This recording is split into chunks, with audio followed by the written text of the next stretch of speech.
ইয়া Fattah, যিনি সব দরজা খুলে দেন। আসসালামু আলাইকুম প্রিয় দর্শক।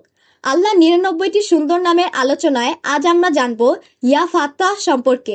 এই মহান নাম আমাদের শেখায় যে আল্লাহ সকল বন্ধ দরজা খুলে দেন, সব সংকট দূর করেন এবং সফলতার পথ দেখান।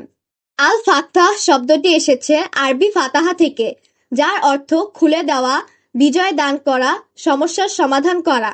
ইয়া ফাত্তাহ মানে সেই সত্তা যিনি প্রতিটি সংকটের সমাধান করেন, মানুষের জন্য কল্যাণের দরজা খুলে দেন এবং সত্য ও ন্যায় প্রতিষ্ঠা করেন।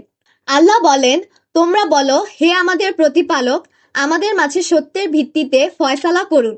তিনি দয়াময়, যার কাছে সাহায্য চাওয়া হয়। সূরা আল আম্বিয়া আয়াত ৫।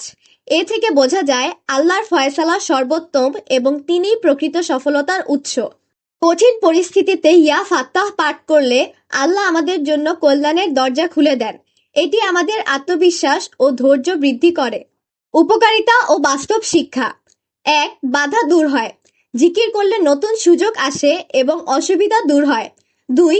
সঠিক পথের দিশা মেলে। জীবনের কঠিন সিদ্ধান্তে আল্লাহ সাহায্য করেন। ৩. সফলতা ও বরকত। ব্যবসা, পড়াশোনা, চাকরি সব ক্ষেত্রেই বরকত লাভ হয়। যখন কোনো দরজা বন্ধ মনে হয়, তখন মনে রাখতে হবে আল্লাহ আল ফাত্তাহ, তিনি সর্বোত্তম পরিকল্পনাকারী এবং তার ফয়সালা আমাদের জন্য সবচেয়ে ভালো।